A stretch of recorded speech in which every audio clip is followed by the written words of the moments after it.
Hello, friends, and welcome to another episode of Coup Save America.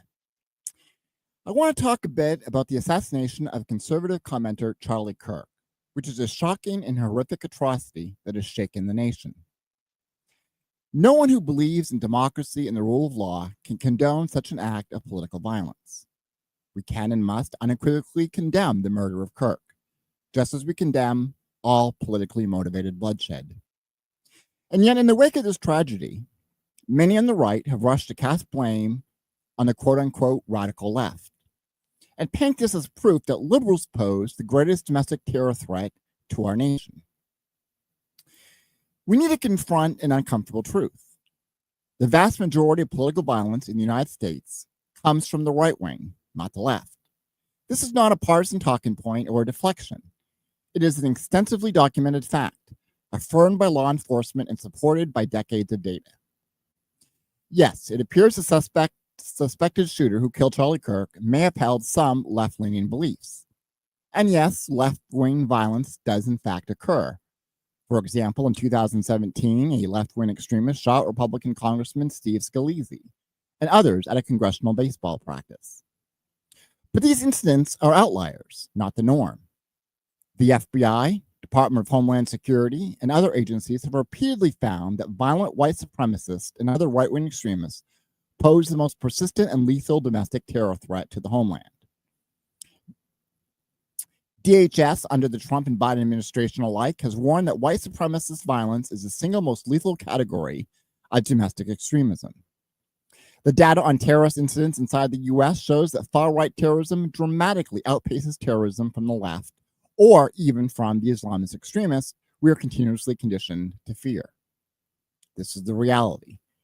Terrorism and political violence in modern America come overwhelmingly from the right-wing side of the spectrum, not from Antifa, Black Lives Matter, the transgender community, or other favorite boogeymen of Fox News. It is utterly absurd and, frankly, dangerous for Republicans to pretend otherwise. Their rhetoric today would have you believe that left-wing radical terrorists are burning down cities and threatening the fabric of the nation. There is even a recently surging fear of trans terrorism, despite the fact that our trans brothers and sisters make up less than 1% of mass shooters. Before the suspect in the Charlie Kirk murder was apprehended, there was a flood of false rumors about the shooter being transgender. Yahoo News tells us this pattern has repeatedly played out in major shootings over the last few years.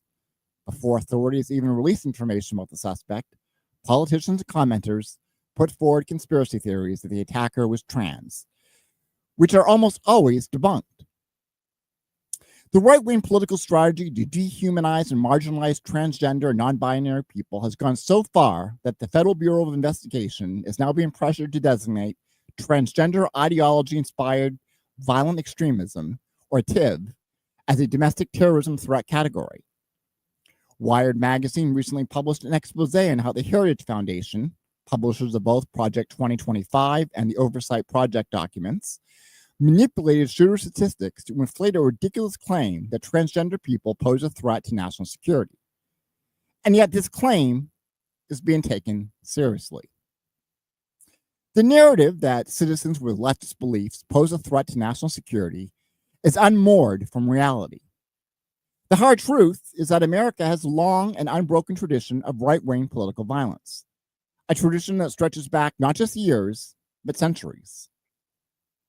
From the days of slave patrols and the Ku Klux Klan's terror during Reconstruction, to the Jim Crow-era lynchings that killed thousands of Black Americans as a tool of white supremacist domination, to the McCarthyite witch hunts and bombing campaigns against civil rights activists. Political violence in the United States has historically come from those seeking to uphold reactionary, racist, or authoritarian values. It is a pattern, a continuity, a political tradition of terror on the American right. And in recent years, that current of violence has once again surged into view in the form of hate-fueled mass shootings and even an attempted insurrection. Before we allow this conversation to be hijacked by bad faith claims about left-wing violence, let's recount just a fraction of the record of right-wing extremist atrocities in the United States. In 1995, a massive truck bomb ripped through the Alfred P. Murrah Federal Building in Oklahoma City, killing 168 people, including 19 children, in a daycare center. The perpetrator, Timothy McVeigh, was an Army veteran radicalized by anti-government militia movements and white nationalist literature like the Turner Diaries. In 2015, a young white supremacist named Dylan Roof walked into a historic black church in Charleston, South Carolina, where he murdered 9 black worshipers. In 2018, during the Shabbat services at the Tree of Life Synagogue in Pittsburgh, Pennsylvania, a far-right anti-Semite named Robert Bowers stormed in with an AR-15 rifle and murdered 11 Jewish worshipers. In 2019, a 21-year-old gunman drove over 10 hours to the U.S.-Mexico border with one purpose: to kill Latinos. He murdered 23 people indiscriminately after posting a manifesto online that echoed the same toxic rhetoric being broadcast on right-wing media about immigrants. Then we have 2022, where an 18-year-old white supremacist, radicalized on internet forums, donned body armor and a helmet camera and live-streamed a massacre at the supermarket in a predominantly black neighborhood of Buffalo, New York. In 2023, another young white man with swastikas emblazoned on his AR-15 rifle walked into a Dollar General store in a black neighborhood of Jacksonville, Florida, and gunned down 3 black Americans. These are just a few of the most high-profile incidents in recent years. We could mention many more. The 2012 Wisconsin Sikh temple shooting by a neo-Nazi, the 2018 mail bomb sent to prominent Democrats by a Trump-obsessed fanatic, the 2019 Poway, California synagogue shooting, the 2022 Club Q shooting in Colorado targeting LGBTQ people, and of course the January 6, 2021 attack on the U.S. Capitol, where a violent mob, including organized cadres of the Proud Boys, Oath Keepers, and other far-right militias, stormed Congress in an attempt to overturn a Democratic election. January 6 was not an Antifa false flag or a bunch of misguided tourists. It was the culmination of years of escalating right-wing violent rhetoric and organizing, encouraged at the highest levels. A federal grand jury has since indicted leaders of the Proud Boys and Oath Keepers for seditious conspiracy in connection with a Capitol attack. FBI Director Wray has flatly labeled the Capitol riot as domestic terrorism. The history of right-wing violence in America is not a series of isolated tragedies. It is a pattern and culture of politically motivated terror. It is a through line that connects the Reconstruction-era Klansmen who killed with impunity to restore white rule to the paramilitary White League and red shirts who massacred black voters in the 1870s and 1880s, to the night riders and lynch mobs who enforced Jim Crow with a rope and rifle. Those earlier waves of terror were often explicitly partisan. In the late 19th century South, white supremacist violence was deliberately deployed to achieve political ends, namely to end Reconstruction and cement the democratic solid South at that time. The common thread was a belief that the perpetrators, that they were taking their country back and defending their way of life through violence, a belief eerily echoed in some of today's far-right slogans. Historian Eric Foner called the Ku Klux Klan the first domestic terrorist organization in U.S. history. And indeed, the federal government had to wage a campaign to crush the Klan in 1871 to 1872, because it had essentially launched an insurgency against multiracial democracy. The federal courts in South Carolina noted that the Klan there had embarked on one of the worst campaigns of domestic terrorism in American history, using vicious assaults, rape, and murder to trample on the political rights of African Americans. Does that mindset sound familiar today? The names and targets change. Black churchgoers, Jewish congregants, immigrants, LGBTQ club patrons, but the core driving force is the same: an extremist belief that some group, people of color, religious minorities, or liberals, is destroying real America, and that violence is a justified response to reclaim the country. Now, when violence does strike, our leaders' reactions ought to be guided by principle, not politics. And yet, in the aftermath of Charlie Kirk's assassination, We're seeing a stark double standard in how right-wing figures respond to attacks, depending on who the victim is. Republicans have been swift and loud in their expressions of outrage and grief for Kirk, a prominent conservative activist, and rightly so. Within hours of Kirk's killing, President Trump ordered American flags flown at half-staff in his honor and released a video message claiming that it was a dark moment for America. GOP lawmakers held a vigil for Kirk at the Capitol, and Vice President J.D. Vance hosted a special episode of Kirk's podcast, urging national unity, while in the same breath insisting that political violence is not a both sides problem and pinning blame primarily on Democrats. Yet when Democrats have been the targets of violence, these same voices have responded with indifference at best and outright mockery at worst. Consider the case of Melissa Hortman, the Speaker of the Minnesota House of Representatives, a Democrat and one of the most powerful women in the Minnesota politics. Just 3 months before Charlie Kirk's murder, Melissa Hortman and her husband were assassinated in their home by a right-wing extremist who had been hunting Democratic officials. The killer in that case left behind a hit list of nearly 70 names, all abortion providers and Democratic politicians, and it was clearly motivated by far-right grievances. Minnesota's governor called it an act of targeted political violence. So how did national Republicans react? Well, with near total silence. Donald Trump never even bothered to publicly acknowledge Hortman's assassination. Not a tweet, not a true social post, nothing.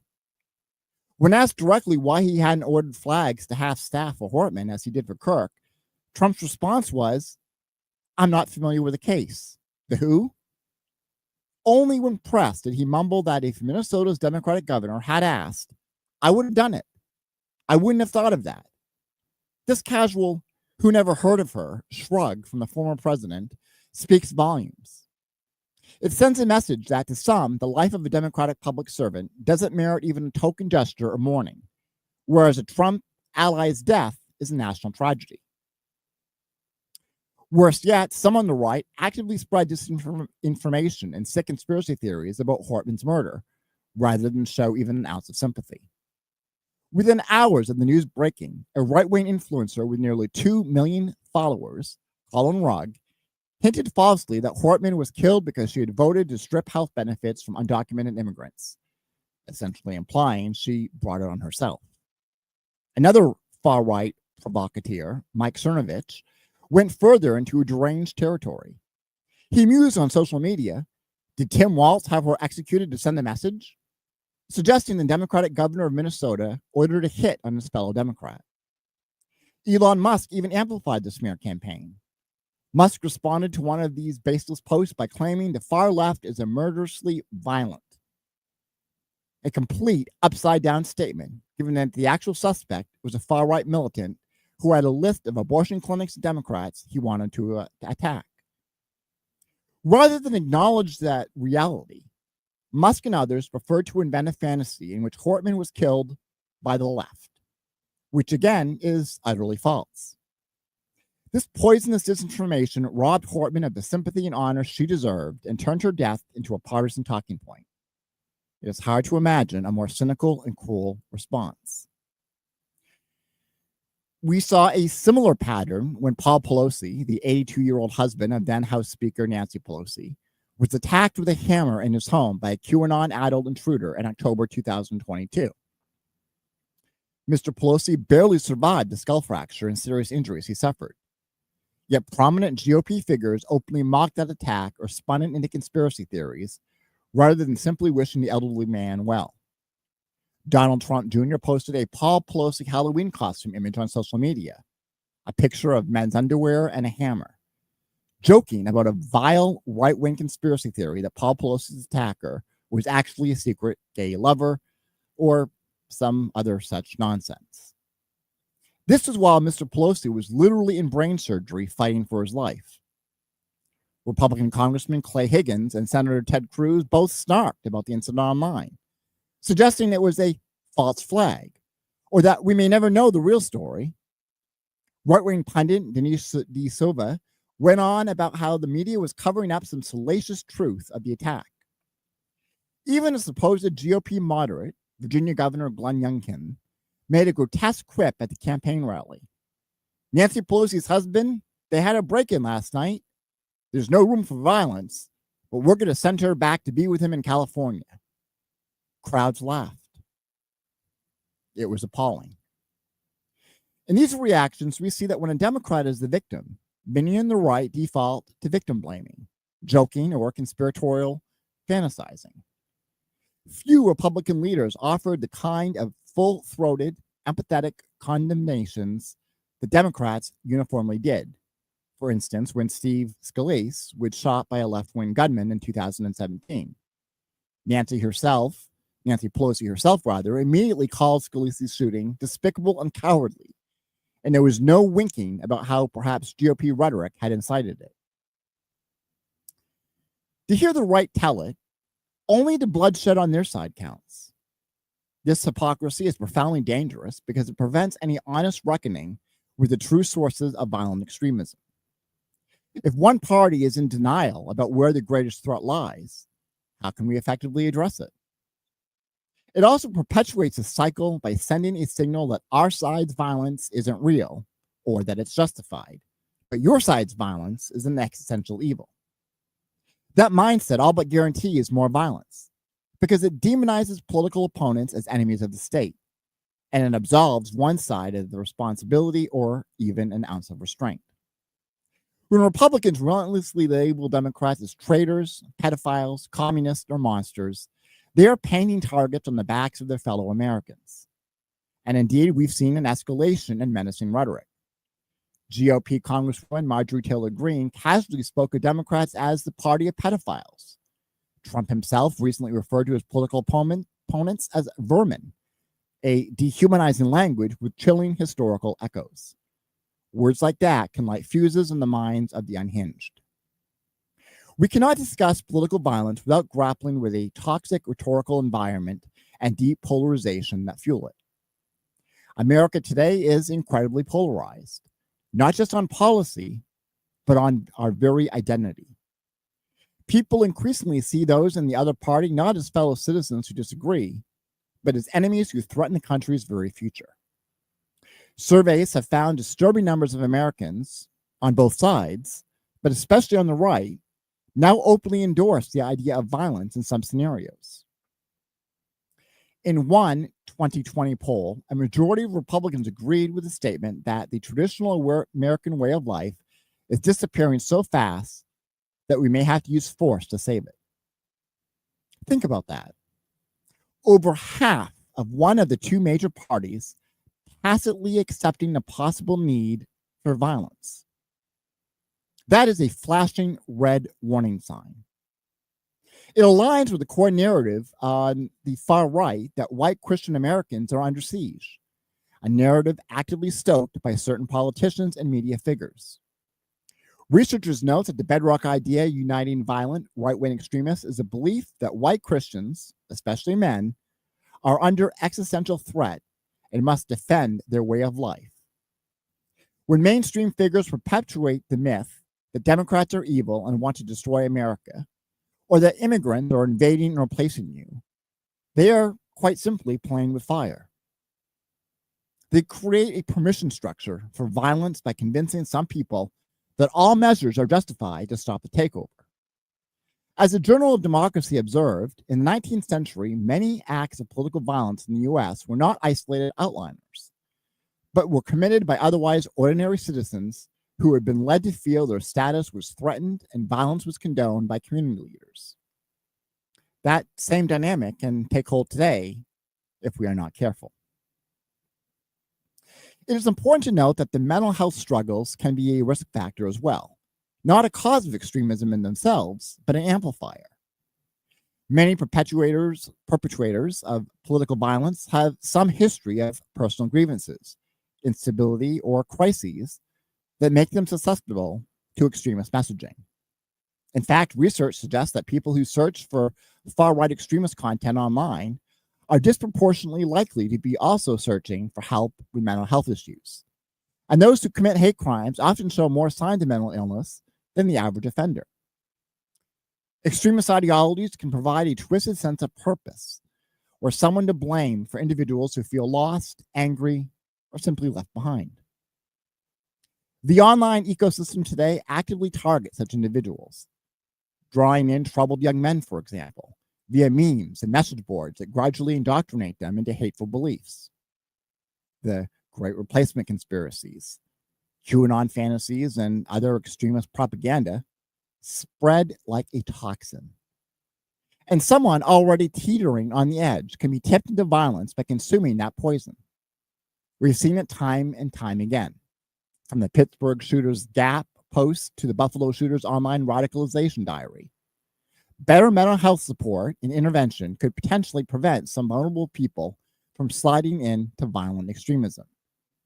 But that requires acknowledging the problem, something the extremist influencers and political arsonists on the right have zero interest in doing, since they thrive on stoking fear and anger. And let's be absolutely clear on one thing. Donald Trump himself bears a great deal of responsibility for this climate. Over the years, he has repeatedly and openly encouraged violence by his supporters. This is not a partisan accusation, it is a documented fact.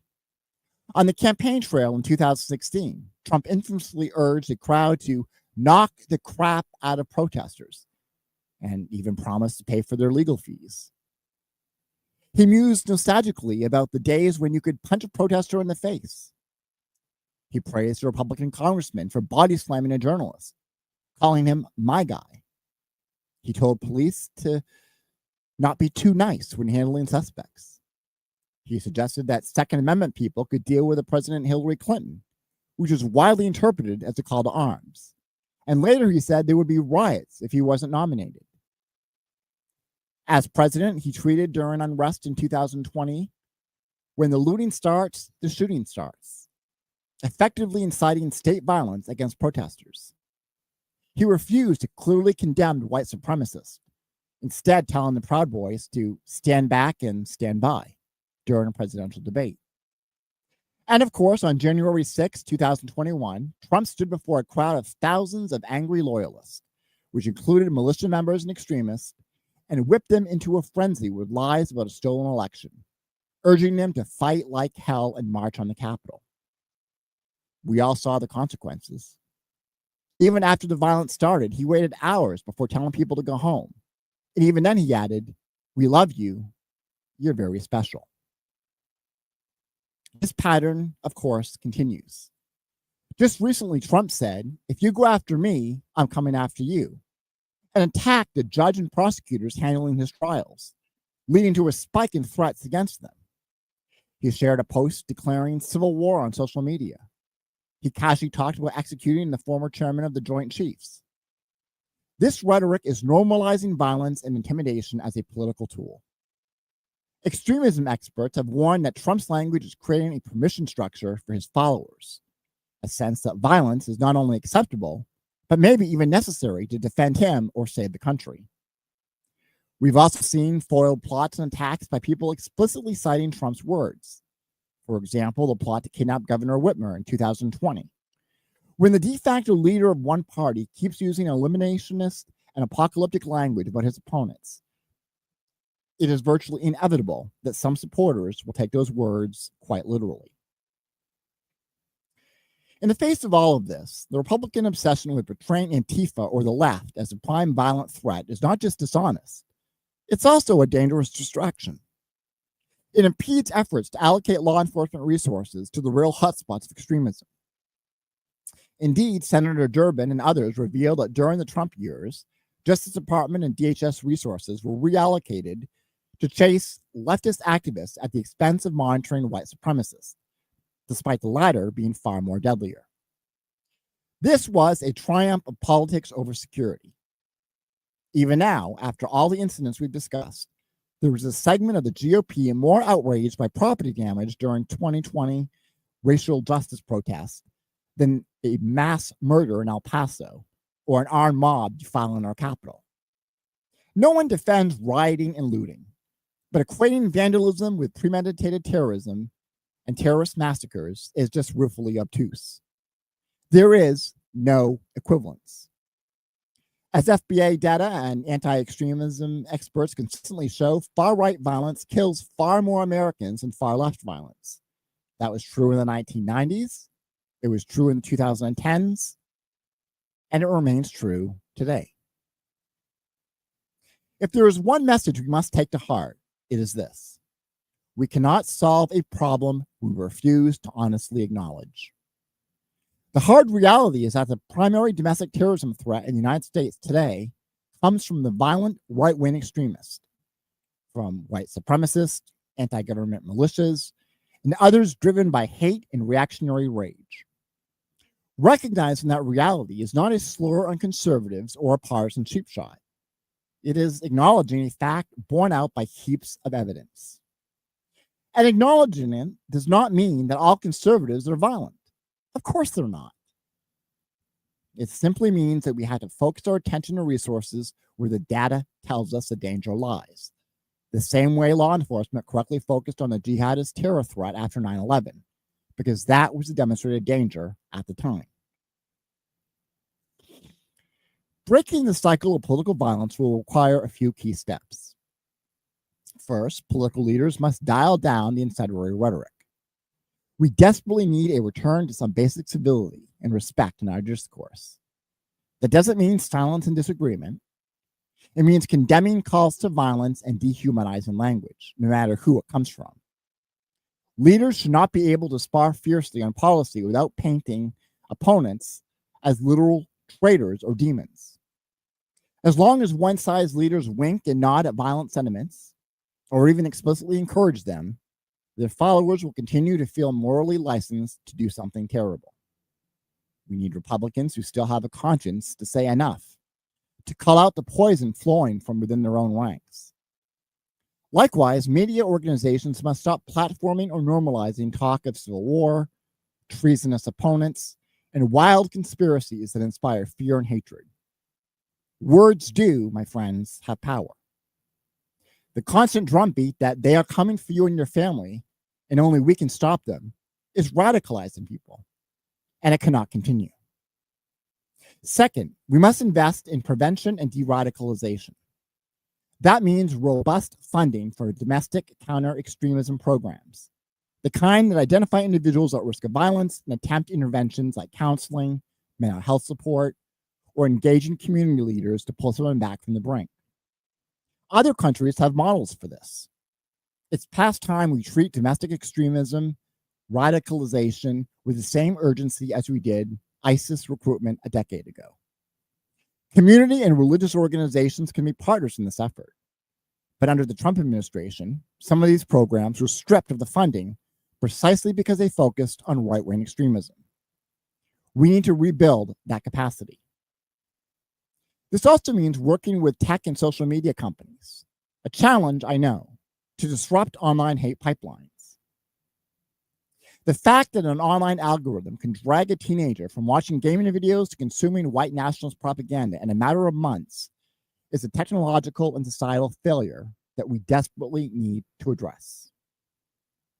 Third, there must be accountability and enforcement of the law. When people commit politically motivated violence, whatever their purported cause, they must be prosecuted vigorously. The Justice Department's success in convicting many January 6 insurrectionists and sending a message that attempting to overthrow the government will lead to prison time is important. Likewise, federal and state authorities should continue to infiltrate and dismantle violent militias and hate groups using every legal tool available. That could include considering domestic terrorism statutes that provide more clarity and penalties for such crimes, but while guarding civil liberties carefully. The key point is that tolerance for violent extremism within our borders must be zero, and that needs to apply consistently. You don't get a pass because you wore a red MAGA hat any more than someone gets a pass because they carried a black Antifa flag. Violence is violence, and it's unacceptable, period. Finally, we have to address the broader climate of polarization and grievance that underlies the problem. That is a long-term project, essentially healing our democracy. It involves improving civic education, encouraging cross-platform dialogue, addressing social media echo chambers, and frankly, delivering better governance so that fewer people feel alienated and desperate. It also likely involves tackling factors like economic inequality and social isolation that can make demagoguery appealing. None of this will be easy, and it's beyond the scope of this monologue to solve. But it matters because political violence doesn't arise in a vacuum. It festers in a society where people feel divided in hostile camps and where extremists can exploit fears. Reducing polarization, finding ways to remind Americans of our common identity and shared fate, is essential to undercutting the appeal of violence.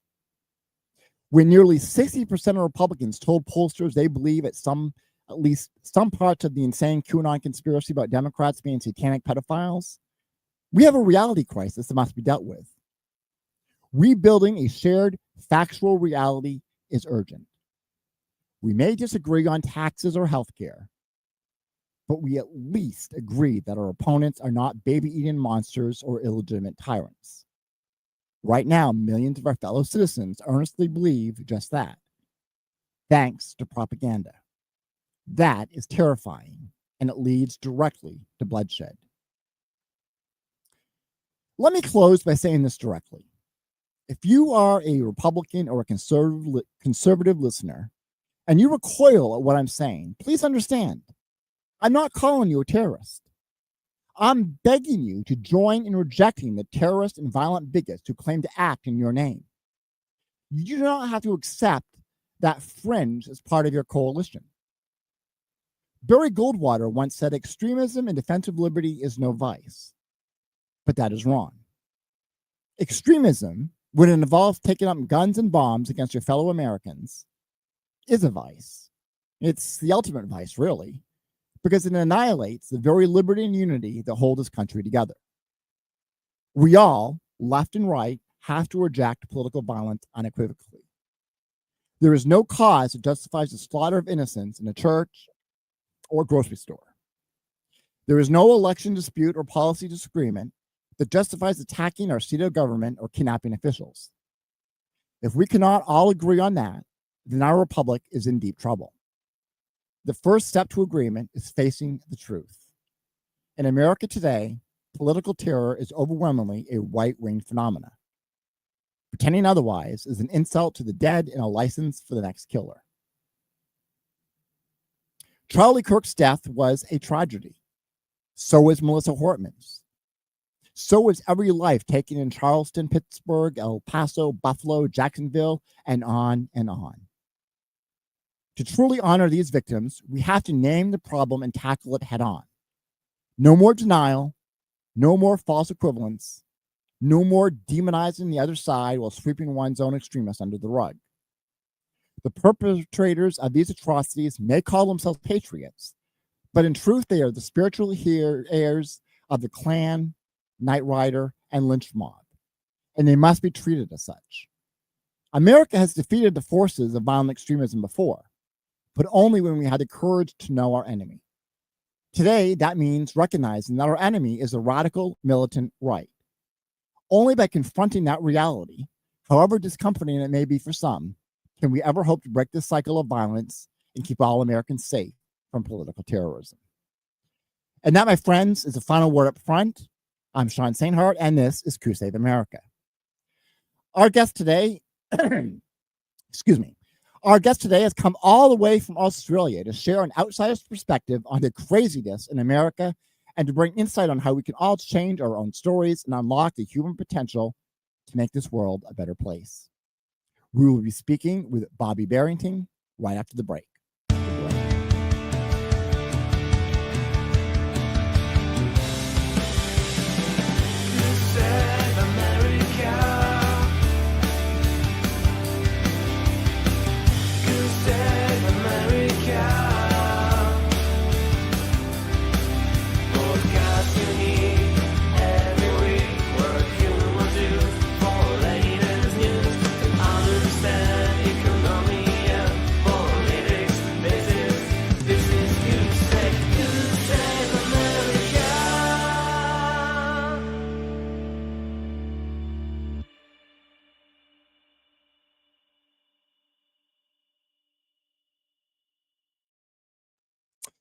Bobbi Barrington brings a unique and deeply lived expertise to the subject of change, transition, and transformation.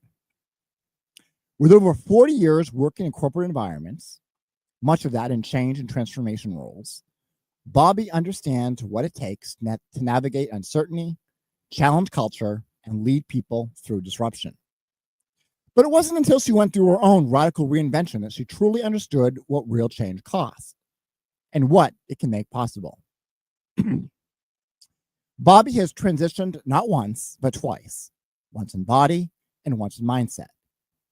And it's the inner transition, the mindset shift, that she says was by far the hardest and the most relevant to anyone seeking real growth.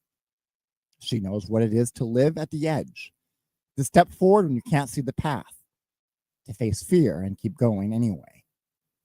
This is not theoretical.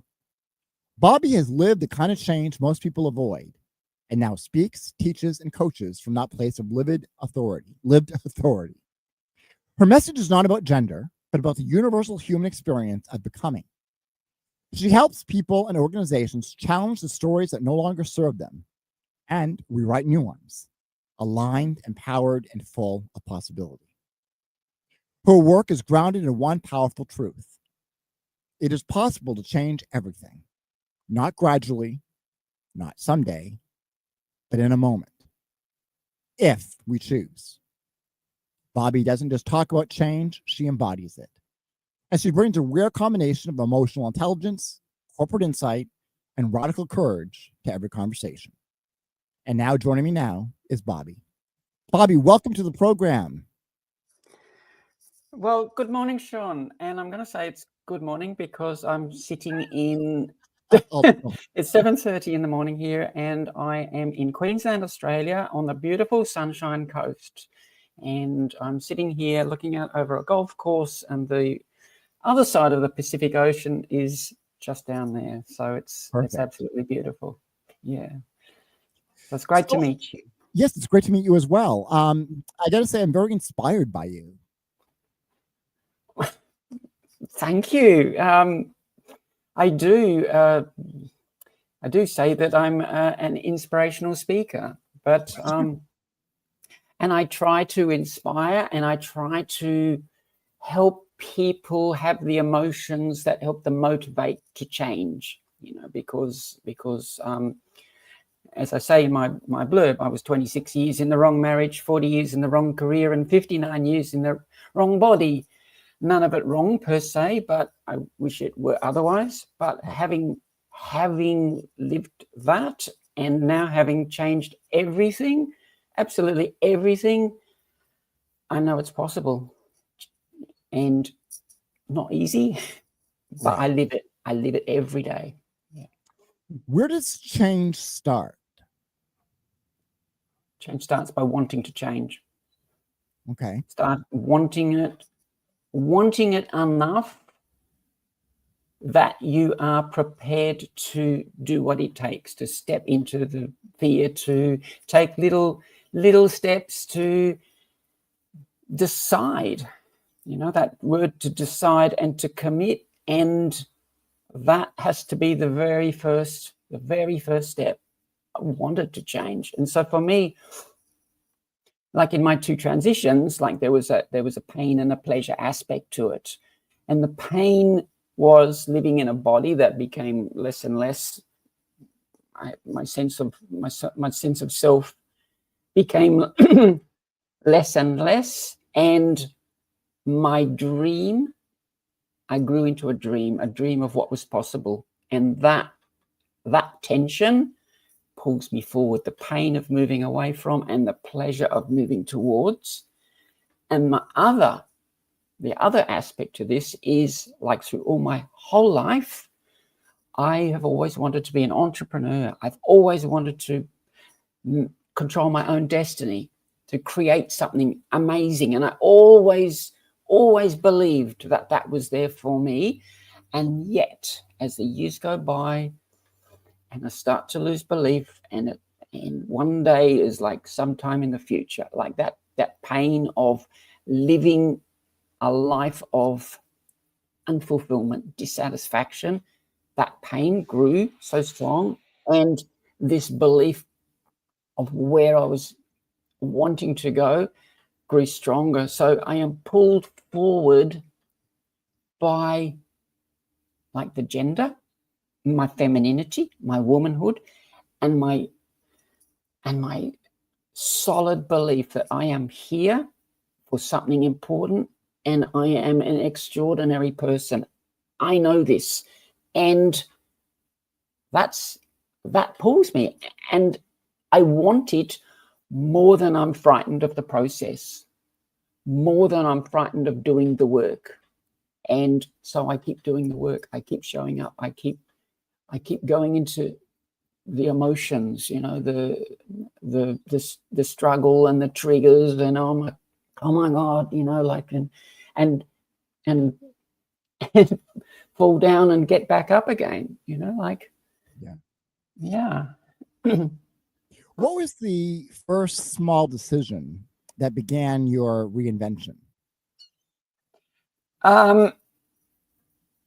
Small decision. I don't really think there were too many small decisions. There were, like I call ratchet moments in my evolution, like all of a sudden the penny drops and you go, aha, and once you've seen something, you can't unsee it. The gender was like a gradual thing. Like I'm 66 now, and it wasn't until I was 50-ish that I started having these feelings that I'm not comfortable in my body, and I started to change little things about clothing and hair and bits and pieces, and it was just like a gradual process in my physical self, my mental side of things. It's like going through this, oh my God, am I being stupid? You know, like is it like ridiculous that you even think this way, Bobbi? You know, like and as I was transitioning, I had these lists of pros and cons, you know, why I should and why I shouldn't. Wow. And at the end of the day, it's not a decision I make in my mind. It's a decision I make in my body and through my emotions and, you know, my intuition and how I feel. And I just kept stepping through.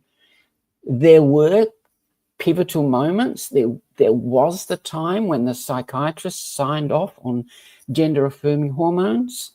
That was a key moment, obviously, and other moments, you know, the day that I came out as a trans woman, and in a world where nobody suspected it, absolutely no one, and it was like kind of new to me as well.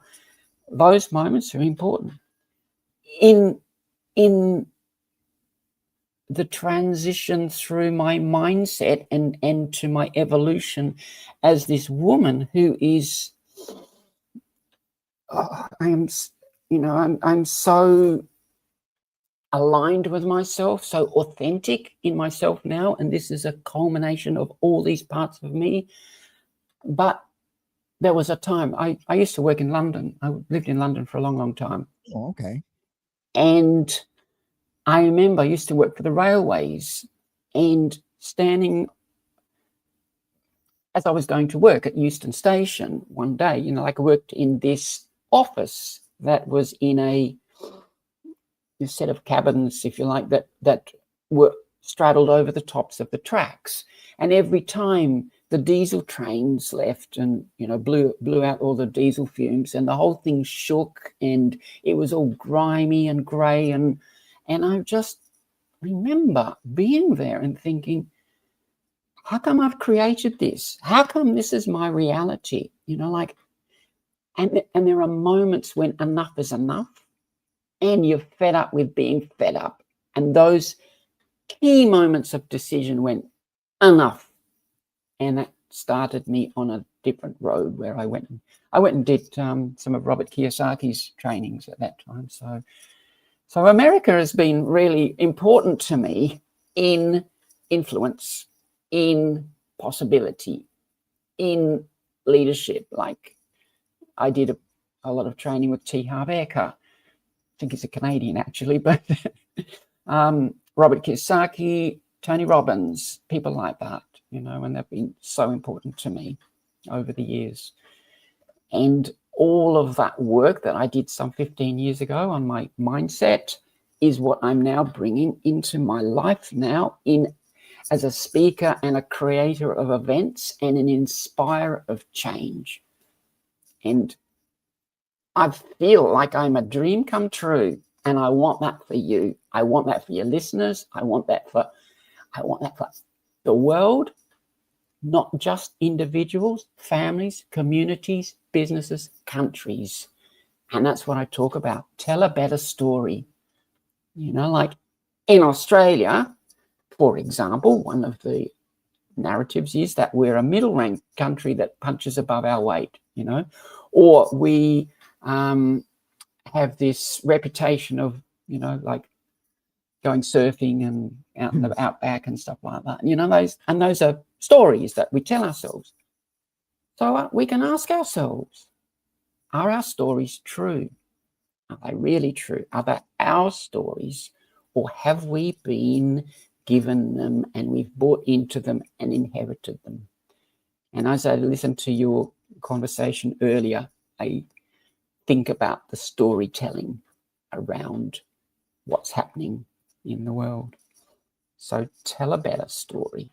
When you say tell a better story, what makes a story better? Is it that it's truer, more useful, or simply more empowering? I think it means, does it serve? Does it serve your best interests? And is it yours? Is it something that you've been told? Like we know these stories about kids at school who get told that you're no good at art or music. You'll never make a whatever. And you believe it. That's not your story. That's someone else's story that's impressed on you. And how can you now tell a better story unless you're aware of the one that you're already telling yourself? How can you, to tell a better story, you must have two stories or more stories to choose. It's that awareness piece that is so important. And how do we become aware? Through questions, quality questions, and reflection, introspection, scanning the world, you know, the storytelling that happens. As a speaker, I speak through stories. I speak through metaphor. Story for humans bypasses our critical faculties and helps us get to our emotional selves more than facts and figures and data. And I like to talk about the Greek Trojan horse, you know, the Trojan horse that was wheeled into the gates of Troy, and they brought it into the whatever it was. And during the night, all the little Greek soldiers leapt out and whatever they did, you know. But the point is that my story, your story, is the Trojan horse, and the little emotional connections leap out into your brain and saying, that could be me. That could be what she's talking about. I love this metaphor, stories, and play. I've recently been doing play, having permission in my life to play as a grown-up. You know, like this is actually quite a big thing for somebody who has spent her life doing, controlling, and stepping into this new persona that is me, and gives herself permission to stop the doing and play and be human. Oh my God, it's just really great. But play takes us back to our childhoods and, you know, those times when we were happy, you know. What a beautiful thing. How do you define authenticity without turning it into another performance? Story. Yeah, I would say it's the story. Like, so I grew up with an alcoholic father, with an emotionally challenging household, and I learned to keep myself safe, like nervous system regulation, fight, flight, freeze, fawn sort of thing. So how did I keep myself safe? By keeping myself suppressed, keeping myself from standing out, being seen, attracting attention, people pleasing. These were the strategies that I employed through my life. Through my life, even into my 50s, I avoided being seen. I avoided putting my hand up. Some of the stupid things that I did, like even I remember I must have been late 40s, early 50s. I was on a tube train in London, and there were some vents that you can stand up and open or close, depending whether it's too hot or too cold. And I remember avoiding doing that because I would stand up and attract attention. I was so shy and insecure in myself and introverted, and people would comment about this. And it was my learned behavior through my life. Now, such a shift. Now, I'm 6 foot tall. I'm a chick. I've got purple hair. I stand up in front of audiences and speak. I did a Myers-Briggs test. Turns out I'm 91% extrovert. Like that persona who was me, that inauthentic version of me, that led to me being so sad, so depressed, on antidepressants, seeing psychologists. It was so hard for me, like finding my solace in boxes of wine that I would work my way through, or avoidance or distraction, or just being lost for like months. How can that serve me, my family, the world, when I am living that lie? That was my reality, and it wasn't my truth. How can that serve? And how many of us are living these lives that are not our truths, not our authentic selves? And what is the cost of that? What is the cost to the world when we live someone else's, like I was an accountant, for God's sakes, I am so not an accountant, and yet I spent 40 years in accountancy, in project management, business analysis, corporations, implementing software, controlling kinds of careers, like all the numbers, all the spreadsheets, all of that stuff. And having such a crappy money mindset around it. This is not who I am supposed to be, this person. And me, having found me now, this authentic me, who is so lit up, found her passion, knows why she's on the planet, knows who she serves, is so liberating.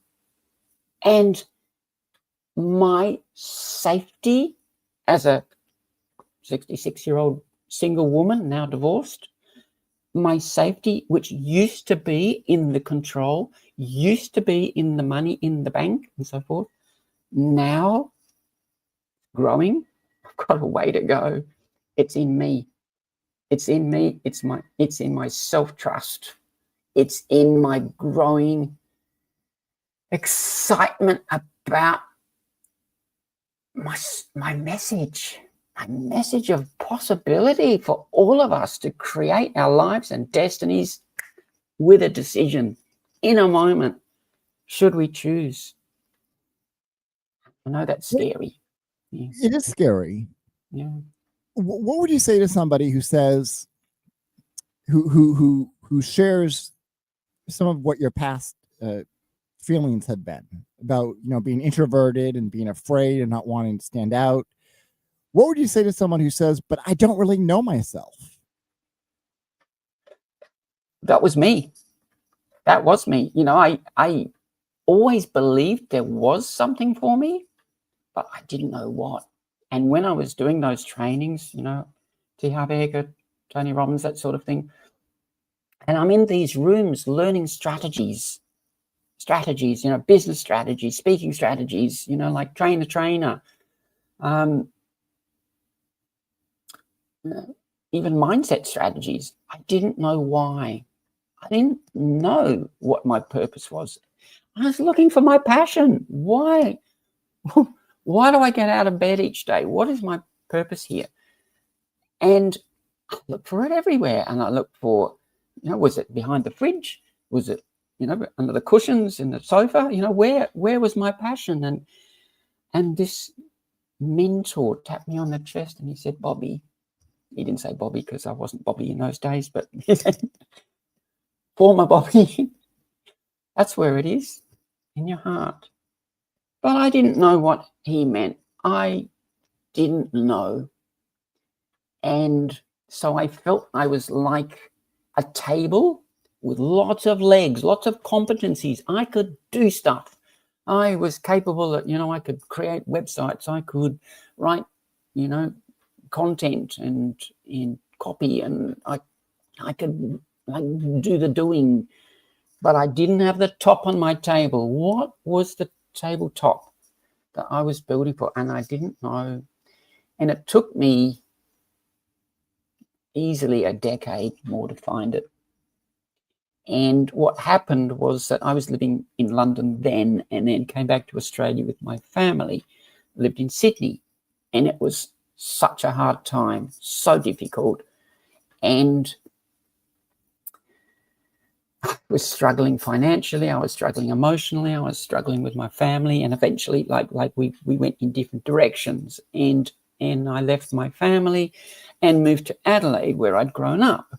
And my mother had dementia. And so I went and lived in our family home. And this was like at the beginning of COVID. And so those couple of, you know, 2020, 21, those years, I'm trying to create different businesses and having no success. Like, I'm going to say zero, but I know there were successes, like in as much as how not to do it, I suppose, which is a learning.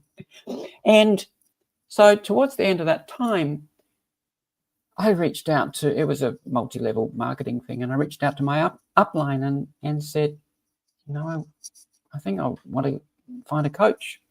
And I'd had coaches in the past, but, you know, they had really not been very effective with me. But I reached out to a new coach, and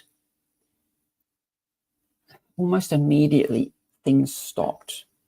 So things changed for me. So up until that moment, I'm again doing, catastrophizing about scarce resources, money running out, imagining the day when I've run out of money and, you know, I have to live under a bridge or jump off one or something like that, you know, like, and this is my mindset. This is my mindset of scarcity and reduced resources. And I had tax issues. I still have tax issues.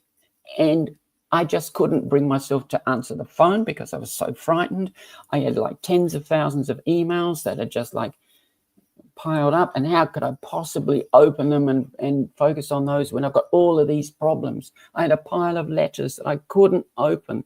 And I was just in a really, really poor emotional state and sort of losing belief. And I reached out and I found this new coach. So I'm not going to say that coaching was everything for me, because I had done so much work to become coachable. I still had that belief in me. I still wanted more. I still fundamentally thought that there must be something for me here, but I couldn't find it by myself, and I couldn't solve my problems with the mindset that had created my problems. That hurt little girl from when I was a child and keeping myself safe and not standing out. and not taking risks, that little girl was still in me, still hurting. And so I found a new coach, and immediately I started feeling safe. And she got me just to stop all the doing and start being, stop controlling, start trusting, and go and sit on a hilltop and do nothing. Let my unconscious mind have some space. Let my intuition start to bubble up. And my mother had passed away at this point, you know, so life was changing in pretty fundamental ways anyway. But then all of these ideas, like, so I was starting to think, I can't do this, I can't. And starting to shift those I can't into I can, because that's a mindset shift from I can't to I can. Because of course you can. Of course I could. I look back on my life and I am such a successful person. I've done this, traveled the world, lived overseas, you know, started things, had a family, bought houses, blah, blah, blah, blah, all these things that I could do. And yet my mind is thinking I can't. I'm thinking I'm not a successful person. I can't make money. And yet I look at my life and look at the evidence. I've got successes everywhere. I've made money in all sorts of places over the years. I've had so many jobs in all kinds of really interesting places, done interesting things through my life. And you get into this depression, this mindset. And it just takes that moment for suddenly everything to shift. And I suddenly had these ideas. I could do that. I could do that. I could do that. Wow. And she said to me, Bobbi, what lights you up the most? And I said, I think I will make more of an impact in the world with what I say than with what I do. Speaking, the power of language, the leverage that I get through my words. And here, this is perfect. This is a perfect example of one-to-many. This is a perfect example of leveraging the story, the emotional connection, weaving the words together to actually try to make a little bit of a difference to people and to just maybe help a few people unclench their hands from that story that they think is truth, finger by finger, and maybe, are you sure? Are you sure that's your truth? Are you really sure? And then my speaker coach appeared, and speaker training and this pathway that I'm going on. And I've moved across the country, and I packed a van and drove 2,200 kilometers to another side of the country and started a new life in a new body in a new city with new possibilities. And it's exciting, Sean. It's like, I can do this. And when you get lit up in that state, I love my message. I think it's the most important thing for us to tell ourselves better stories, to open minds and unlock the potential that's in all of us. All of us have unlimited potential, and yet we limit ourselves. Yeah. We limit ourselves with our stories, with our limiting beliefs, with other people's opinions, you know, like, and I really love this metaphor of Michelangelo, the sculptor, Italian statue of David, who apparently said, the sculpture is already in the stone. My job is simply to chisel away what is around it to reveal the truth within. And I love this so much, because these are the words that help people chisel away so to reveal the truth. And the truth is beautiful. And there are many truths, and you get to choose which one. or all of them. How do you know? Well, I'm trying to phrase this question here. If someone who is listening right now feels numb rather than miserable, how might they detect a misfit story? Numbness, so this is our nervous system. So this is our nervous system. So numb is not an active emotion, is it? Like fight and flight, like anger. Anger is an active emotion. Numbness is a depressed, like a state of, I don't have the capacity to do anything about this. And it's not their truth. It's an emotion. And how do we shift any emotion? Movement is fabulous, like getting out of your head. This is an in your head thing, and into your body, and finding joy, like finding joy in the planet, or going outside, or patting a dog, or volunteering for something is such a good, like interaction with people, perhaps. It won't go away by itself, I don't think. Maybe it will eventually, but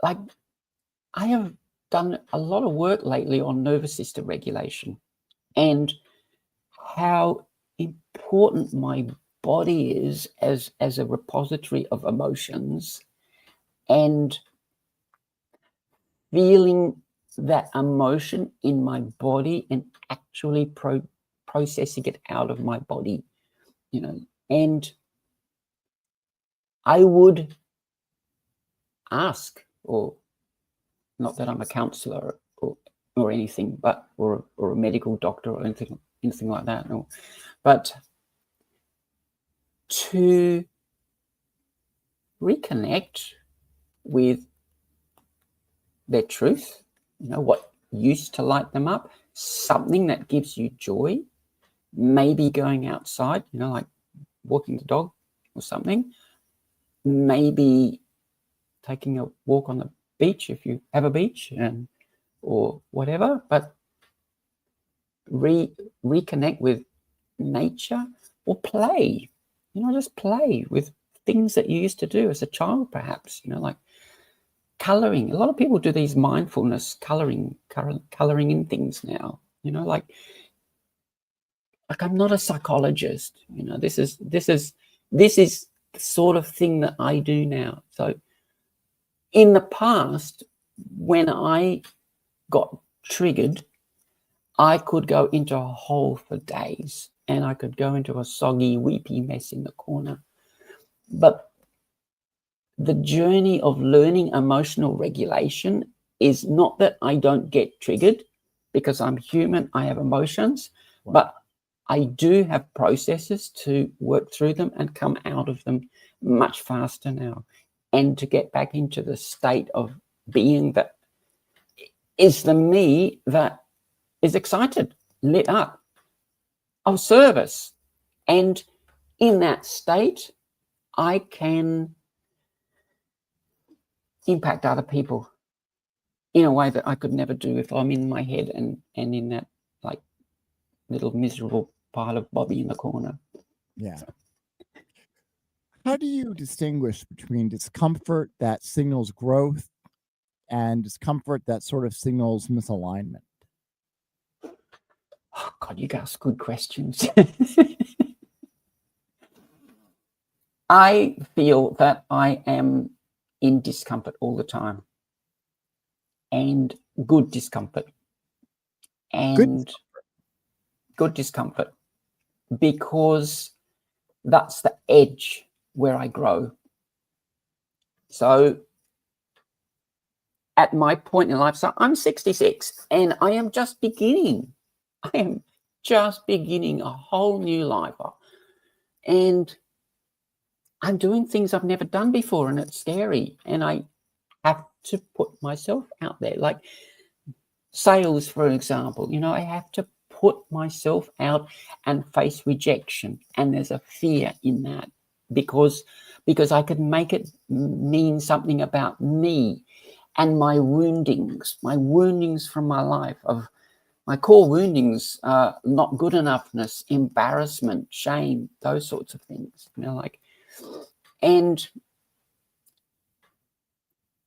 but acknowledging that and seeing that and doing it anyway, like, the only challenge is the emotional challenge, because I don't get killed, I don't get hurt, not really. It's just my emotions. You know, like when Roosevelt said the only fear is fear itself. For a long time, I didn't understand what that meant. And now I do, because we fear the emotion.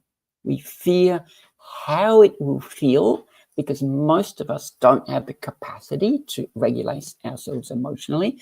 We go to what is familiar, which is avoidance, denial, suppression, run away, drink something, you know, like watch Netflix or something, you know, those sorts of things of avoidance, and not sitting in it and feeling it and processing it and learning what it has to teach. So me in my discomfort is where I live, and that's where I want to live, because that's where I grow into the human being that I was born to be, not in my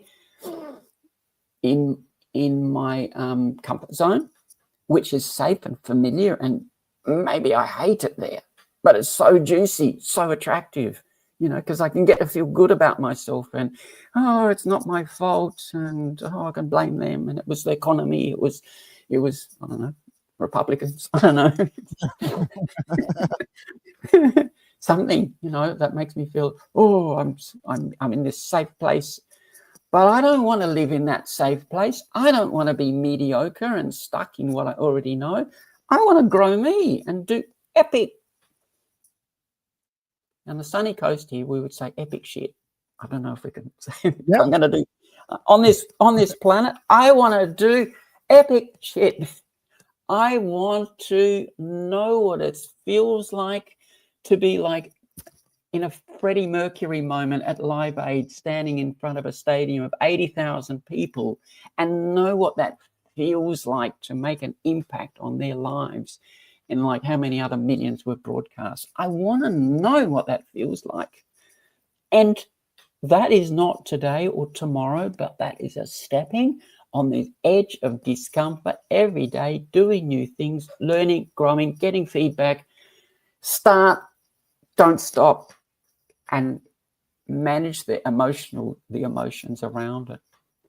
The uncomfortable discomfort, or that wasn't what you said, it was the discomfort, misaligned discomfort. When I go there, when I get to the end of my day and I feel dissatisfied with my day and uncomfortable about, I generally find that it's because I've not been in integrity with my word to myself, where I've let myself down, not kept my promises to myself, got distracted, found a bright, shiny thing to take me off track. And I don't like that feeling. And I go to bed and I think, that wasn't a good day. That is discomfort and is not nice. But it's me. I chose these things, you know. I get to choose every moment of every day how I show up, what I think, what I make things mean, and by and large my feelings. I don't mean I don't have feelings and get triggered, but I get to choose how long I stay in them.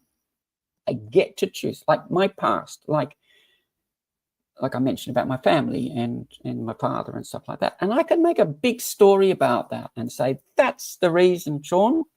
That's the way I can't be who I'm meant to be on this planet, because of that. And I could believe that, and I could make that my truth. Or I could say, am I sure? Am I really sure that that is the reason?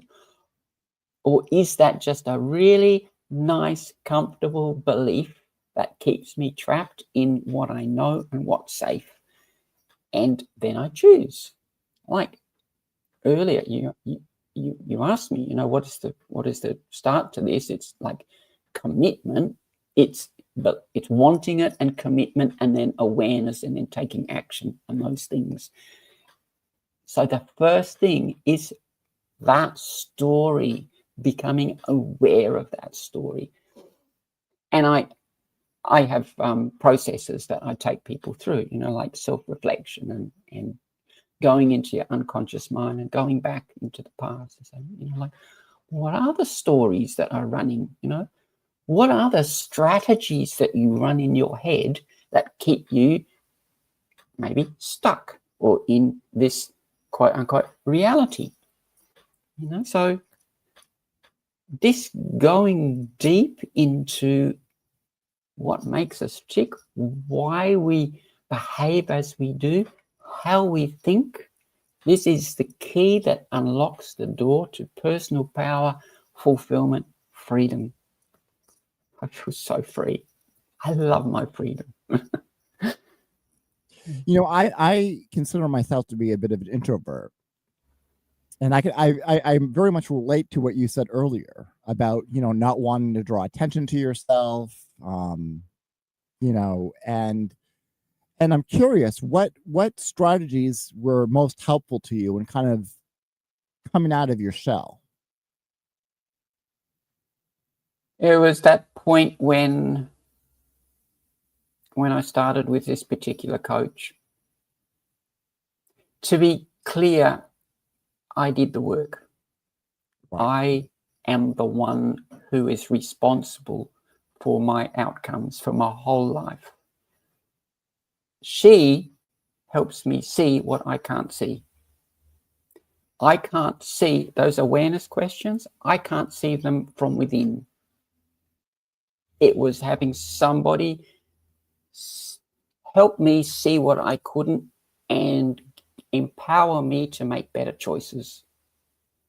Like, to help me understand the stories that I was running in my head and the beliefs. And it's still, after this call, my call is with her. And we will go into other things because I want to know. I want to know what is possible for this Bobbi when she tells herself a better story. And everything is possible. Everything.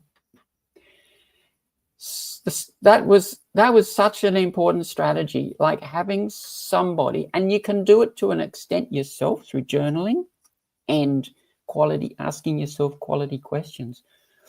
You know, I could recommend that people jump onto, let's say, ChatGPT and say, guide me through some self-reflective questions that will help me start to understand the patterns that I run, the behaviors I run. You know, like, it's an awesome tool if you use it in that way. So you ask it to be the expert and guide you through this process of discovering yourself.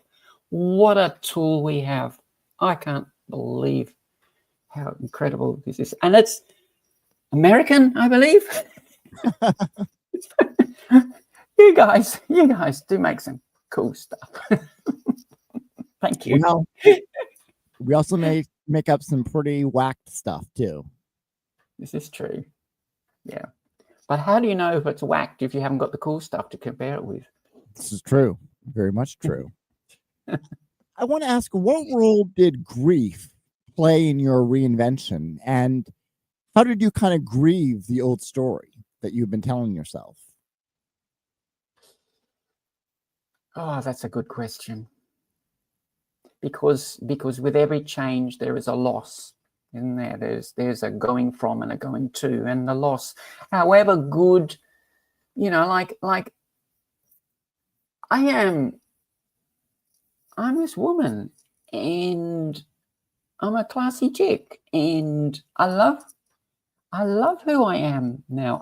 I you know, in terms of passing, you know, which is like a bit of a holy grail for people like me, you know, like I 100% do and have for years. And that is such I'm so proud of this and delighted, and it is not been without cost or money or surgery or, Right. you know, like to create me. And there are edges every day in self-acceptance and this sense of like, am I quite good enough? You know, am I quite entitled to present as this woman? So there's all of that mental stuff goes on with me. But also there is a stepping away, a loss of who I was before, the man I was.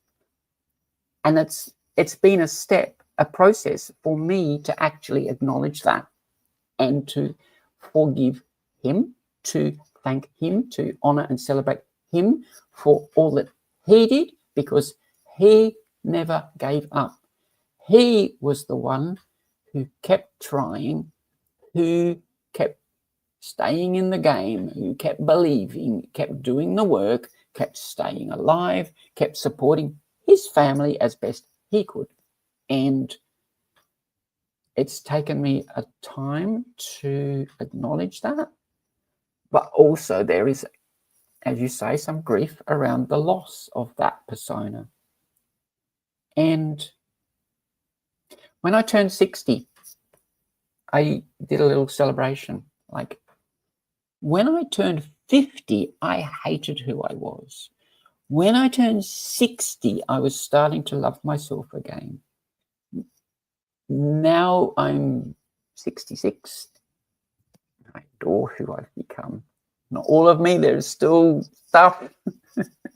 There'll always be stuff. But when I turned 60, that birthday, I baked myself a cake. And it was a little celebration of goodbye to the old and welcome to the new, and an honoring of, because my name is Bobbi, and I don't really tell people this too much, but I was a Bob.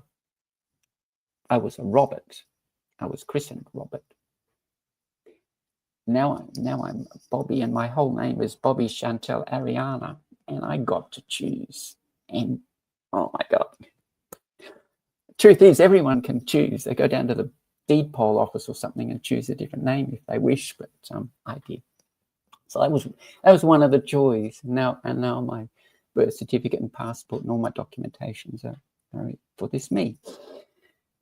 But that man, he did the best he could with what he had. And how can you ask more of anybody? Yeah. Even people who disagree, and going back to your initial conversation, you know, even the people who are on the other side of politics or something are doing the best they can with what they have, with the stories and strategies that they are running. And I think there needs to be some compassion for that, because I think people are not really bad people. You know, like in NLP, we neuro-linguistic programming, like one of the tenets is that there are no unresourceful people, just unresourceful states, you know. And so the state is what we can shift. And when you disassociate the behavior from the person, then you have a pathway to change. Yeah, so keep doing the work that you do. Yeah, it's awesome. It's so needed. Yeah. I'm curious, and this may seem like a stupid question, but can a false story still be instrumentally useful, at least for a time? Well, what is a true story? What is a false story? Like, I've got to say yes. You know, are you saying maybe if we make something up in order to, because we have an outcome in mind?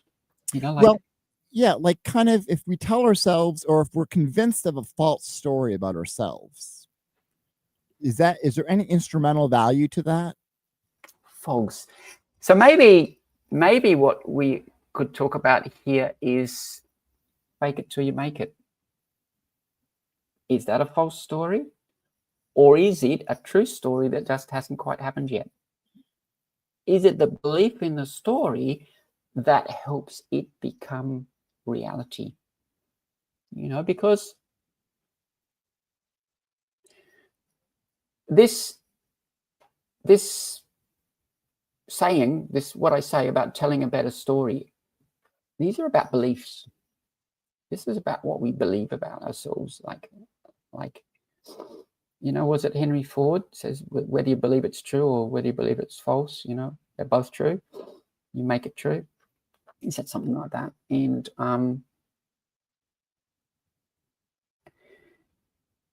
you know, like when I was transitioning, I had this vision of me as a woman standing on a beach in a swimsuit with my hair down my back and the wind blowing over me and stuff. And it was not yet my reality, but it was a vision that I could create in my mind and make my truth. And I did. And that was a stepping towards that story, towards that outcome. And it's the same with my business, you know, like just yesterday with some work I was doing, it was like envisaging a future me and how is she showing up? How does she walk, talk, project, dress, hold herself? I'm creating a future through a story. You could say it's a false story. It's not truth yet, but I make it true in my mind and I make it true in reality. And I think we, all of us, create our truths as we journey through life. But I think too that what I want to say is that we get to choose whether to create that with intention or whether to just let it happen.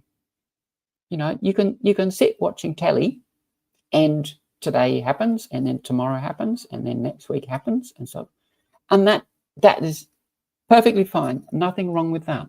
If that's what your intention is. I don't want to do that. I want my tomorrow to be different to my today. I don't really see the point in living the same day again and again and again. I want to grow. I want to know who I can become with this one life that I have, this one brief flash of light that is Bobbi here now on this planet. And it's going to be over in such a short time. Who can I be? What can I do?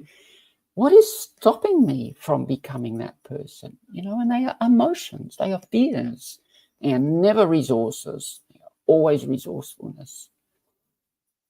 Interesting. Like I said, in unlimited potential in all of us. But we choose every minute, every day. The expression you put on your face, how you greet people, but not just out there. In here, I work for myself. Right now, I've got this beautiful place and I'm moving next week, but I spend a lot of time alone and I have to show up for me in this space in the same way as I'd show up if I was down, you know, like at a networking thing or something. Yeah. And this is about personal integrity. What do I want? How do I manage my time? How do I make tomorrow better than today? Step by step, little steps. You know, what did you learn about courage that you couldn't have possibly learned without taking risks? Nothing. I think you have to take risks to discover what courage is about. There has to be a consequence that matters to have courage, but to do it anyway, keep stepping anyway, that's courage. Yeah.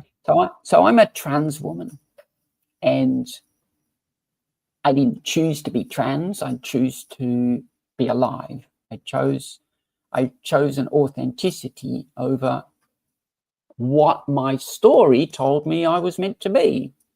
I've chosen a different story. And I believe that trans people like me are really a personification of courage walking. Yes, I agree. Especially those of us who don't quite pass and risk shame and embarrassment and humiliation when they step out, at risk of not just physical, violence perhaps, but also shame, that emotional pressure, the little voices that chatter, not just in their own heads, but literally, and I believe that when we,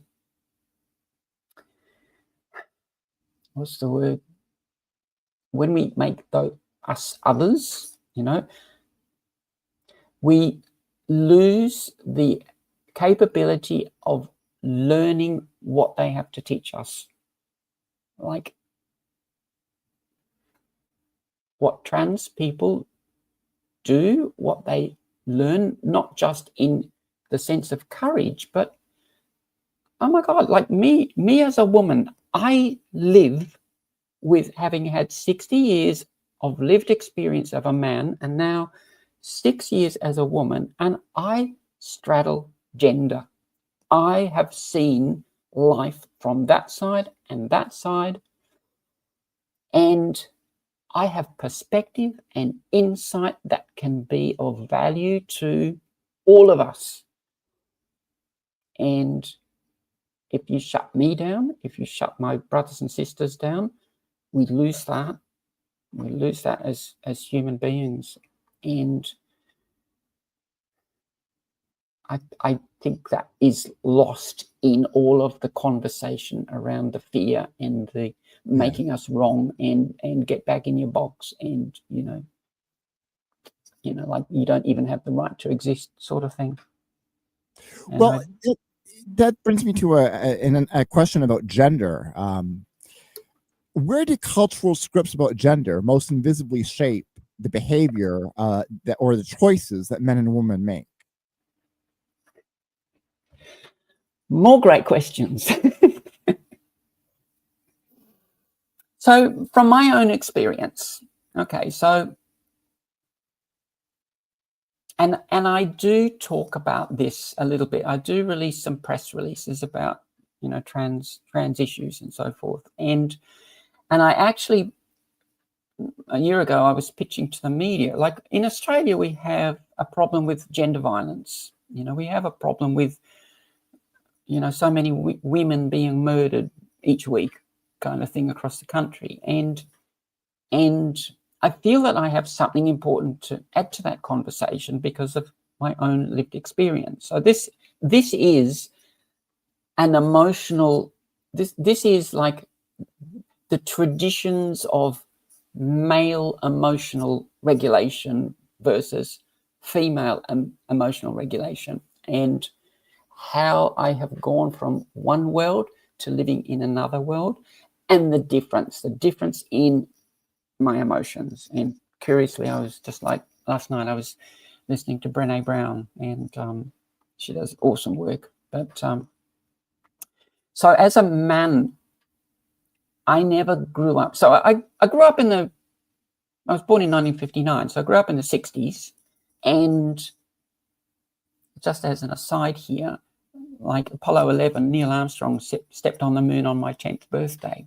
And that was so exciting for me. And space has been like such an interest all my life. And I know that you guys did that for me for my birthday. And I want to thank you so much for that. What an awesome birthday present when I turned 10. But also around that time and into the 70s, it was a time of great homophobia and fear. Yes. And so I grew up in a country where it was shameful for men in particular to be gay or effeminate or, puffy sort of thing. I don't think we use that word much anymore, but and the way that you dressed, and like even stupid things like when I was in my early 20s, I got one ear pierced. Why one? because if you had it done on that side, you were straight, and if you had it on that side, it meant you were gay, and that was such a shaming thing. Now I've got piercings all over the place, well, in my ears anyway, but and like, it was ridiculous, but it was the culture at the time. Right. And so I spent like 50 years, going on to 60 years, in the LGBT world. I was none of that. I was white, obviously, straight, cisgendered, educated, entitled, and lived in a culture that was quite conservative, you know, when I grew up, you know. Now, at my age, in LGBT, I'm at least 3 of those things, and I'm still not quite sure about one of them, but I'm working it out. And I am transgendered, and I am female, and I am gay in that sense, because I love women and always will. And now I've got tattoos and piercings, and I am so free, and I just love this person that I've created, and I get to choose that. But living as a man in a traditional, with how we handled emotions, there was no capacity to be vulnerable. There was no capacity to admit that you were hurting. I remember I was about 18, I think, and I hadn't cried since I was a child, and my household was such a difficult place to live, and my father was like giving my older sister a telling off for something, and like we used to have the police come and doors slam, and like the doorway would start to come away from the wall because it was slammed so much, and the plaster would crack, and I remember crying, and I remember feeling so overwhelmed with emotion and crying, and I was, I think, more upset, not with the event that was happening, but that he'd made me cry, and I was not supposed to cry, and just the tears flooded out of my eyes. So this is the tradition of boys don't cry, man up, grow a pair, you know, these kinds of things that keep men in a box of emotional suppression. And I remember, like, my friends at the time, you know, we never talked about emotions. We never talked about where we were hurting. And that was kind of my truth for being as I lived as a man, you know, and I know things are changing a bit in some places, but for me it wasn't the case. And you know, even in my marriage, so I was married for 26 years with my partner, now ex-partner, for 30 or so years. We didn't even really talk about emotions much in our marriage, and I believe that was an important factor in it, you know, in why I'm divorced now. But I remember as I was transitioning, and I was spending time with girlfriends and playing a game of pool in a pub, and there were 2 tables, and one table there were these guys playing, and they were just like rapping each other on, and you know, like, oh, crap shot, you know, you're gonna miss it, you know, like, and it was like really competitive in how they approached the game. And on my table, so now I'm a woman, albeit at an early point, even though I probably have been all my life in important ways, and it was not that competitive, and we would be helping each other and applauding and elevating each other. You know, that tradition was quite different. And that example right there showed me the difference of approaches to that. Don't get me wrong, many women are really competitive. Lots of men have soft, sides, compassionate sides, and so forth.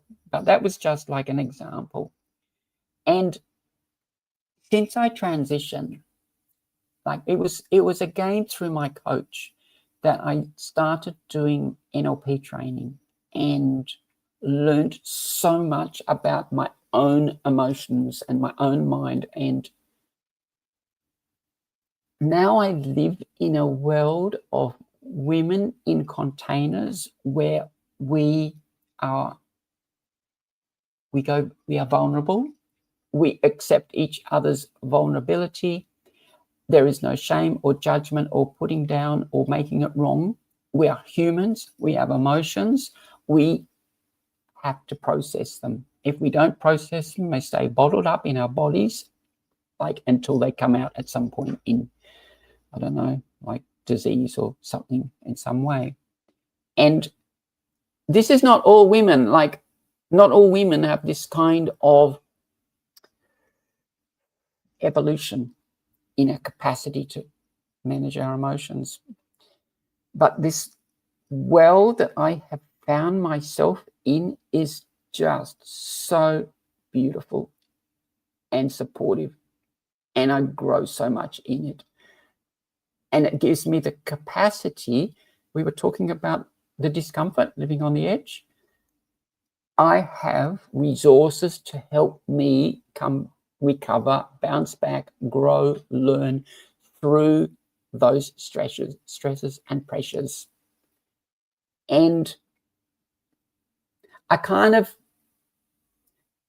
shouldn't have had to transition and change my whole gender in order to access that world of emotional intelligence and growth. But I so did, because that was the access point to a world where we talk about this stuff. And like I've traveled a lot in my life. I've been around the world. I've backpacked, hitchhiked, been, like in India and ridden on elephants and stared tigers in the face and driven steam trains and it was in the army and the fire service and sailed and all kinds of things. I used to be a croupier in a casino for a while. I've done stuff and I've lived experience. I have stories galore. Yeah. But this adventure in my head, learning about me, is the most exciting adventure of all. And it just amazes me what I discover about me. And why did I behave like that? What did it trigger in me? What now am I going to choose? Like to step back into my core values of peace, love, freedom, and joy, which is how I want to show up in the world. Like, Bobbi, what would love do in that circumstance? I thought, I wouldn't be so unkind if I were love in that situation, and it's a reflection, it's a mirror. Oh my God. Yeah. So. What do you tell men who equate feeling with weakness? Well, what do I tell them? I have been asked, what would I tell men and what would I tell women?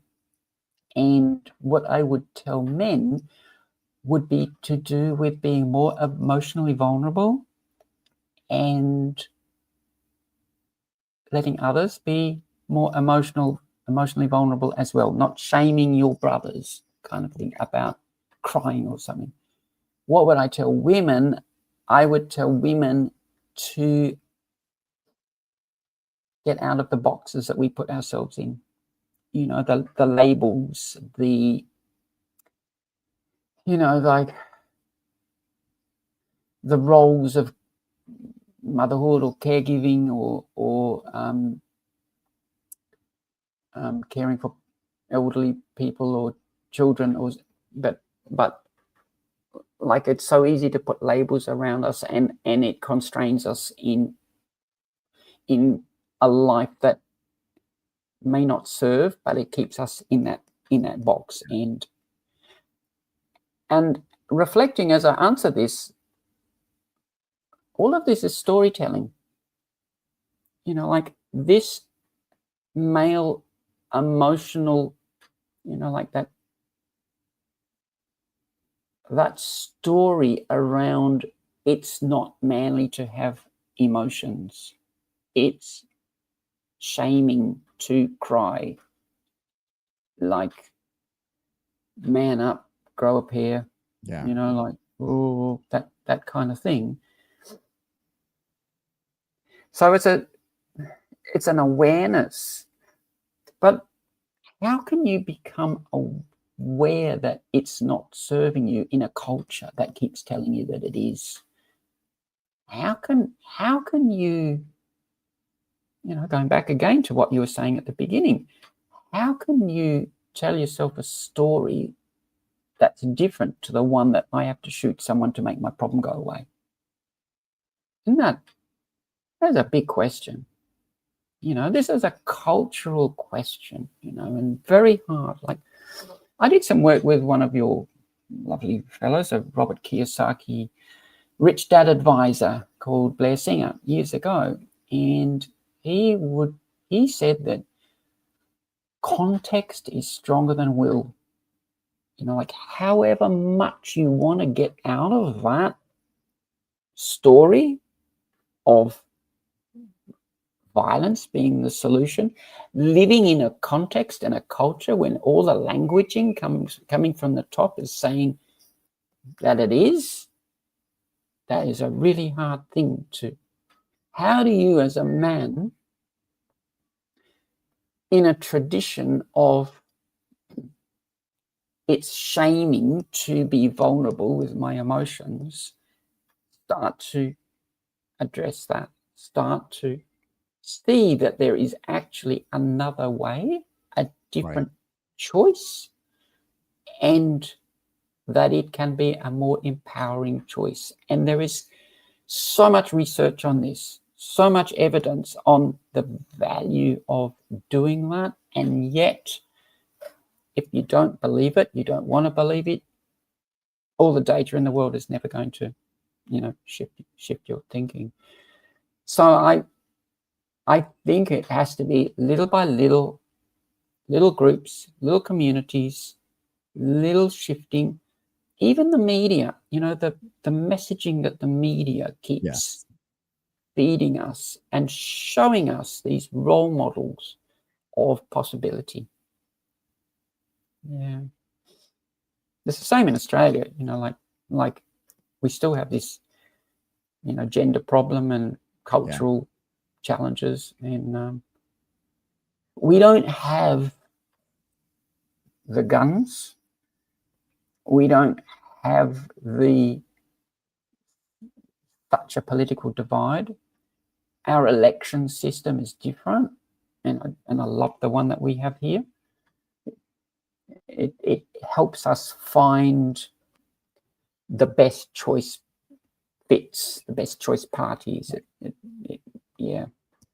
But even so, there are wings, there are agendas, there are, you know, like, and there is rhetoric being imported from you guys, thank you very much, about, you know, anti-trans, transphobia, about immigration, you know, about the value of people who come to our country from other places, you know, and let's keep Australia Australian, you know, that kind of thing is going on. I am not a subscriber to these kinds of, you know, like, it's interesting in my journey as well, you know, like I say I've changed everything, and I haven't quite changed because I've still got a whole lot of beliefs and things that I'm working through, but I changed my politics years ago, you know, and it was, so when I grew up in Adelaide in South Australia, and I went to a private school, and it was like right-wing, conservative, and private enterprise. And in the 70s, we used to talk about dole bludgers and stuff. And so I had this idea that right-wing politics was, great, and that left-wing politics was all about warfies and strikes and agitation and like not producing wealth. One was a wealth producer and one was a wealth consumer. Right. And these stories that permeated. And so that was my first 20 or so years sort of thing. And I used to vote for conservative politics back then. And then I went overseas and I went to live in London.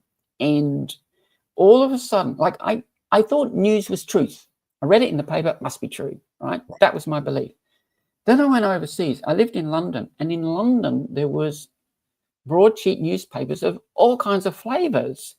And their truths were different. How can the same story be reported in all of these different ways? Yeah. And so we had like the Guardian, the Telegraph, the Times, the Observer, all of these, the Sun, all these newspapers. And I started getting inquisitive.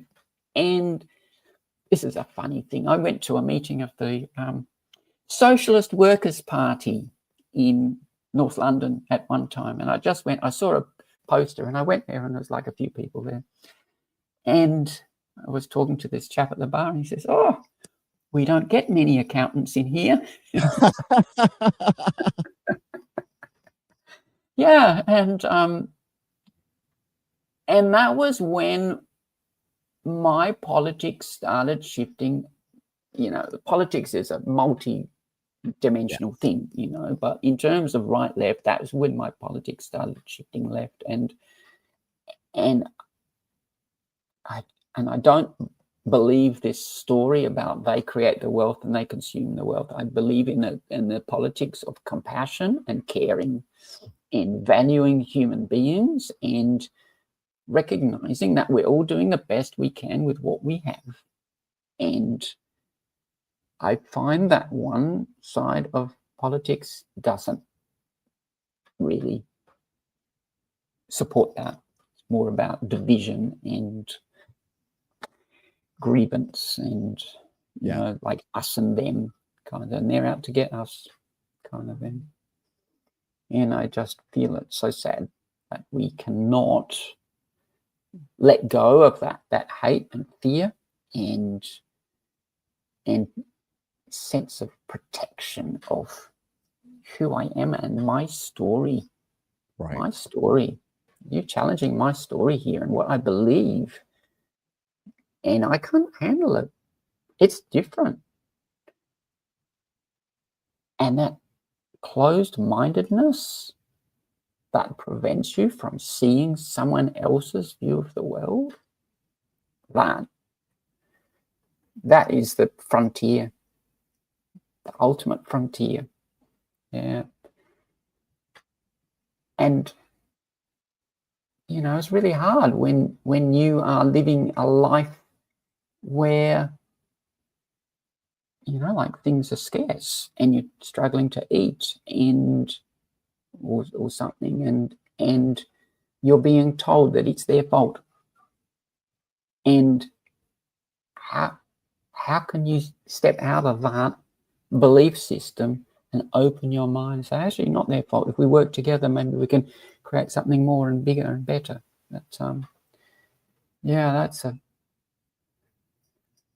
I watch what's happening in your country. I do, like, every day, and I'm saddened about the direction that the world has been going lately, and how here in Australia we have been so supportive of the United States as an ally, as a trusted friend, and it's starting to look like we can't really trust that friend anymore. And I think that's a great shame.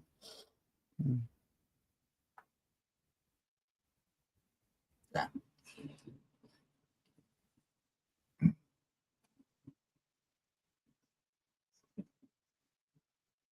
Can you hear me? Yes. Can you hear me? Yes. Okay. I want to thank you so much for joining the program. I'm going to put up your website, bobbibarrington.com. That's me. And again, lovely conversation. Thank you so much. I know you have a heart out. So again, thank you for joining the program. And we are off next week for everybody out there. We are off for next week. And this has been Bobbi Barrington on Crusade America. It's been a delight, Sean. I have so enjoyed this conversation. I hope we have another one so much. at some point in the future. It's been really a joy. And I hope that your listeners found something in what I said, and maybe it just helps us ask the question, this belief, does it serve? Am I sure? Am I really sure? Yeah. Thank you so much. This has been Crusade America.